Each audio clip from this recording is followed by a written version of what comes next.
What is up, everybody? This is Eric, the one and only Bay area collector, and today I'm gonna be doing a little review. Well, I'm gonna be doing a movie review and a game review because the movie's tied into the game, oddly enough, and that is on the Nintendo game Ghost Lion, or Legend of the Ghost Lion, for the NES. Now, this is a game that was released by legendary company Kemco back in 1992, came out in Japan back in 1989, and the reason why I'm showing you kind of ghetto in this piece of paper is because this is a game that's too expensive to own nowadays. Back in the days, I owned a full copy of this game.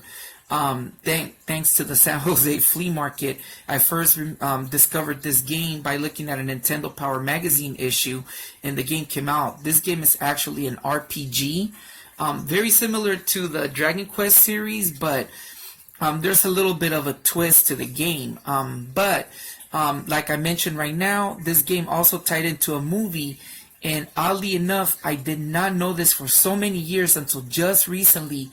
I watched it and I realized that this game had a movie tie-in, and the name of that movie was Piramide no Katana ni White Lion Densetsu. Sorry for the butchering.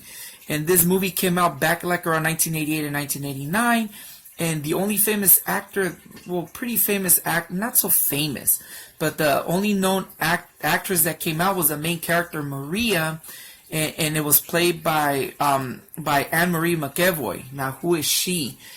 She came out in a lot of small roles.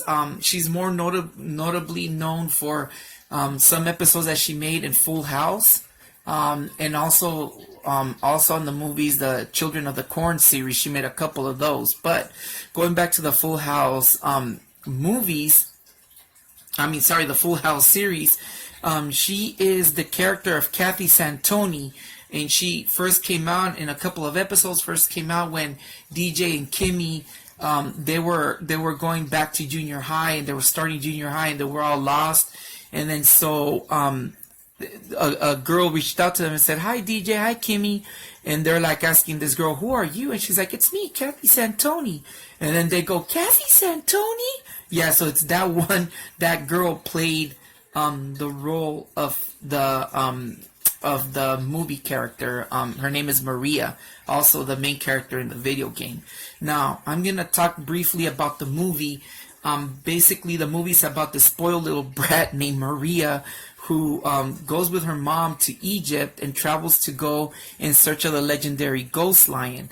Now, funny thing about the movie is that the movie, it's a Japanese movie, but it's it's in English, but with Japanese subtitles. And so she's kind of like, she's a spoiled brat, and she's like, no, type of character. So the mom is like, well, once I get done with exploring what we need to go search for, I'll take you to the pyramids. She was kind of like, no, I want to go now, blah, blah, blah. So then anyways, she ends up seeing this old man that gives her a little tour of a pyramid in Egypt, and she wanders into the pyramid, and she ends up in this other, it looks like it's another world where there's this young boy named Raja, I believe that's his name, who is in search of his dad, and at the same time Maria is in search of her mom and her stepdad. I forgot to mention that also the stepdad played a role in it. So everybody tells her just to wait up until the parents come in. So they go off on a search for their parents. In the search, the old man joins them as well. So they go in search of the legendary Ghost Lion, or the White Lion, in search of the parents. Now, the movie itself, to me, just seemed kind of like a cheap version or knockoff of a National Geographic episode. The character of Maria was so annoying, but I kind of get the whole gist of the character. It's like, they're trying to show her maturity as time went by, from a spoiled little brat to kind of like a more mature young adult. But the whole movie, she was just like, no, like kind of bratty, and then until the end she gets a little bit more mature, and then at the end, she reaches a little bit of a level of maturity. But all in all, the character was just annoying. I swear that if the old man would have been played by I know that if he would have been played by another famous character, Morgan Freeman. I would picture more. He reminds me so much of Morgan Freeman, the old man. I swear, if Morgan Freeman would have played in this role, that movie would have been a little bit known. But the movie itself, I mean, it's worth a watch for the game. So that way you have an idea. And if you play the game first and you watch the movie rather than watching the movie first and play the game, you get an understanding more of what's going on. So that's enough of the movie. I'll put a link in the description below if you guys want to watch it. It's free on YouTube. You guys can watch it. It's an okay movie, but if you're a fan of this game or you played this game and you didn't know that there was a movie tied into it, it's worth a watch despite the the genericness of the movie.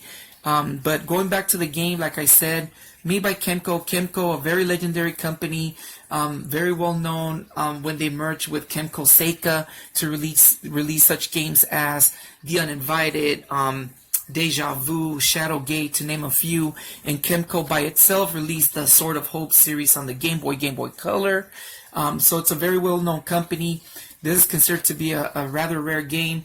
You play as Maria, who's out, like I said, in search of her parents, same as the movie tie-in, but the game is an RPG-style game. Now, the only difference about this game is that this game is super, super, super difficult. My suggestion is to play with cheats because I tried playing this game when I was young. It wasn't until recently that I passed it with cheats, but beforehand, I went really far on the game, but for some reason, I just gave up on it. But it gets hard, and the reason is because you have random battles, like in an RPG. The only problem is this. One, you don't gain experience. You only gain money, which you definitely need to buy items. However, experience and your levels grow when you find these items throughout the dungeons that make your character grow in experience. And that sucks because the game forces you to look for these items. Otherwise, if you reach like a boss, they'll kill you instantly. The other is that Maria's attacks are weak. Whereas when you have like Raja's not considered to be a spirit, the spirit of the spear, and then the old man is considered to be the spirit of the lamp. Instead of being actual characters, they made them into spirits. So if you get those characters, they as you grow, they'll gain more in strength. But those are basically your only weapons. But then you spend like magic points in order to use them, and eventually it'll suck if you run out of the magic points, and you'll die often. But all in all, the game was actually pretty cool. I really enjoyed the game at the end of the day. Really fun game. Now, a fun little fact.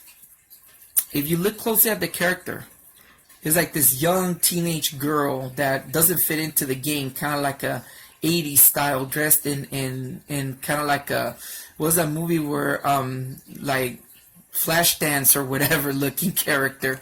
And then if you play the game, you'll see a little girl with a bow in her hair, which is totally different than the thing.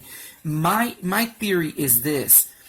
I think because the game was tied into a movie, they made the character look like the Kathy Santoni character, because Kathy Santoni, when you would see her in Full House, she was more like developed looking, so they kind of made her look more grown up. But in the game, in the actual game, the character of Maria, she's wearing a little bow and a little dress like a little kid, and that's more like the character that's in the movie.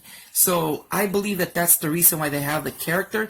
Badass little cover though. I like the cover of the game, but doesn't tie in well to the character in the actual video game.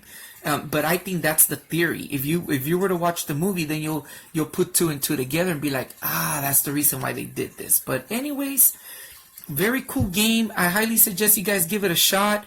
Play the game first before you watch the movie. That's my strongest suggestion.